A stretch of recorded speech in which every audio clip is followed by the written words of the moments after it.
রায়গঞ্জ বিশ্ববিদ্যালয়ের পাশে আবর্জনার স্তূপ, দুর্গন্ধে নাজেহাল এলাকাবাসীগণ। আবারও প্রশ্নের মুখে পৌরসভার পরিষেবা। এ বিষয়ে জানা যায়, রায়গঞ্জ শহরে নোংরা আবর্জনার সমস্যা দিন দিন প্রকট হচ্ছে। উত্তর দিনাজপুরের শিক্ষার অন্যতম কেন্দ্র রায়গঞ্জ বিশ্ববিদ্যালয় চত্বরের পাশেই দীর্ঘদিন ধরে জমে থাকা আবর্জনার স্তূপ নিয়ে ক্ষোভে ফুঁসছেন স্থানীয়রা।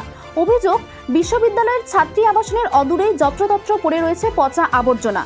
দুর্গন্ধ এতটাই তীব্র যে রাস্তা দিয়ে যাতায়াতের সময় অনেককেই নাকে রুমাল চেপে চলাচল করতে দেখা যায়। ঘটনাটি রায়গঞ্জ পৌরসভার 24 নম্বর ওয়ার্ডে।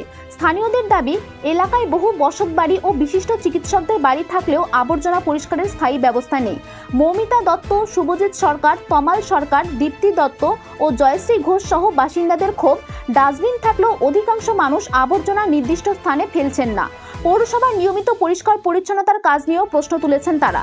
বাসিন্দাদের আশঙ্কা, এভাবে আবর্জনা জমে থাকলে ডেঙ্গু, ম্যালেরিয়া সহ সংক্রমণ রোগ ছড়িয়ে পড়তে পারে। স্থানীয়দের একটাই দাবি, প্রশাসন ও পৌর কর্তৃপক্ষ দ্রুত বিষয়টি গুরুত্ব দিয়ে দেখুক এবং নিয়মিত পরিষ্কার পরিচ্ছন্নতার ব্যবস্থা করুক। এখন দেখার, নাগরিকদের দীর্ঘদিনের এই অভিযোগের প্রেক্ষিতে সংশ্লিষ্ট কর্তৃপক্ষ কী পদক্ষেপ নেয়। রায়গঞ্জ থেকে Pranab Kumar দেবনাথের report, a national news. আমার নাম তমাল সরকার। একদম কলেজের প্রাচীরের পাশে এই যে নোংরা আবর্জনা দীর্ঘদিন থেকে, বিষয়টা কেমন চোখে দেখছে? বিষয়টা খুব একটা ভালো দেখছি না। এবং নোংরা আছে, রাস্তাঘাটে নোংরা আবর্জনা, দুর্গন্ধ বেরোচ্ছে, কেউ পরিষ্কার করছেও না। আর ওই এখানে ডাস্টবিনটাও রাখা আছে, যার যার মতো রাস্তা নোংরা যা আছে সব ওই ডাস্টবিনের পাশেই সব ফেলে, কেউ ডাস্টবিনে ঠিক মতো ফেলায় না। পৌরসভা থেকে পরিষ্কার তো করতে আসেও না। এইরকম একদিকেও যা নোংরা, সব দিকে একই রকম। বললাম, উত্তর দিনাজপুরের গর্ব একটা আমরা বিশ্ববিদ্যালয় পাচ্ছি, সেই জায়গায় একদম প্রাচীর ঘিসিয়ে এবার ফেলা আছে, কীভাবে দেখছেন আপনি? প্রাচীরটা তো উঁচাই, এরকম উঁচাই আছে, একদম উঁচাই, কোনো কিছু দেখা যায় না। সেটা ফেলা হচ্ছে, বিষয়টা আপনি কীভাবে দেখছেন? হ্যাঁ, একটা ঐতিহাসিক একটা কলেজ এটা, হ্যাঁ, সেই কলেজের প্রাচীর বরাবর এত নোংরা ফেলানো, হ্যাঁ। কীভাবে দেখছেন? বিষয়টা তো মোটামুটি খারাপ হিসাবেই দেখছি, কিন্তু কেউ পরিষ্কার কেউ করে না। কোনো সময় গাড়ি আসে, কোনো সময় গাড়ি আসে, কোনো সময় নোংরা নিয়ে যায়, কোনো সময় নিয়ে যায় না। আপনার বাড়ি তো একদম পাশেই, হ্যাঁ, এখানকার স্থানীয় বাসিন্দা। হ্যাঁ। তো বিষয়টা কি পৌরসভাকে জানানো? পৌরসভাকে দেখি জানাতে পারি। জানিয়ে এর আগেও জানিয়েছিলেন কি? এর আগে কোনোদিন জানাইনি। ওরা এসে জঞ্জাল। আমার নাম জয়শ্রী ঘোষ। এখানে গন্ধ হচ্ছে খুব, আমরা থাকতে পারছি না, দাঁড়াতে পারছি না, বসতে পারছি না, দরজায় জানলা খুলতে পারছি না, খুবই অসুবিধা। পচা গন্ধ। আমরা আলোচনা করি এই যে নোংরা ফেলাচ্ছে, নোংরার জন্য কাকে না করবো আমরা, সবাই তো এখানে ফেলছি নোংরাটা। পৌরসভা পরিষ্কার করে না? পরিষ্কার করে ওদের মন মরছি। কবে থেকে পরিষ্কার হচ্ছে না? হচ্ছে না, 2-4 দিন ধরে হচ্ছে না, কিন্তু একদিন যদি জমা থেকে তার পরের দিনই আর থাকা যাচ্ছে না, এত দুর্গন্ধ।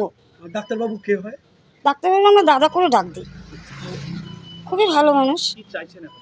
আমরা চাইছি এখানকার ডাস্টবিনটা যেন সরিয়ে দেয়। এখানে ডাস্টবিনটা রাখা আমাদের সম্ভব না। মানে কি হচ্ছে সমস্যা? আমরা বলছি যে আমরা দরজা জানলা বন্ধ করে রাখছি, আমরা খেতে পারছি না, এত দুর্গন্ধ, পচা গন্ধ। জানাবো, আমাদের লোক যাওয়ার মতন তো নেই। ভাই, তোমার নাম? আমার নাম শুভজিৎ সরকার। কি করো? আমি রায়গঞ্জ বিশ্ববিদ্যালয়ে বিএ অনার্স, সোশ্যালজি অনার্স নিয়ে পড়তেছি। এই যে তোমাদের কলেজের গেটের পাশে এই যে নোংরা আবর্জনা, এই বিষয়টা কেমন চোখে দেখছো? বিষয়টা একটু খারাপ হচ্ছে, কারণ আমাদের অসুবিধা হচ্ছে, যাতায়াত করতে অসুবিধা হচ্ছে, রাস্তা দিয়ে চলাচল করতে অসুবিধা হচ্ছে। এখান দিয়ে যাচ্ছি, একটা খারাপ। এটা সরকারের কাছে সেটা বলতেছি যে এই জায়গাটা পরিষ্কার করার। কি অসুবিধা হচ্ছে? দুর্গন্ধ তো অনেক অসুবিধা না, পরিবেশ দূষণ হচ্ছে, আমাদের কলেজ ছাত্রছাত্রীদের এখানে যাতায়াত করতে অসুবিধা হচ্ছে, ওটাই। নাম আর পেশাগত ভাবে আপনি কি করেন? আমার নাম দীপ্তি দত্ত, আমি পেশায় গৃহবধূ। বলছি, এই যে রায়গঞ্জের বিভিন্ন জায়গায় নোংরা এবং কলেজ পাড়াতে নোংরা আবর্জনা দেখা গেছে, হ্যাঁ, সে তো দেখা যাচ্ছে। বিষয়টি আপনি কিভাবে দেখছেন? বিষয়টি এটা তো স্বাভাবিক, এটা এখান থেকে যাওয়া যাচ্ছে না, এখান দিয়ে এখান থেকে রোগ ব্যাধি, শহরের মাঝখানে এরকম কলেজ পাশে ইউনিভার্সিটি আমাদের, সেখান দিয়ে যাতায়াতের অনেক সমস্যা দেখা দিচ্ছে।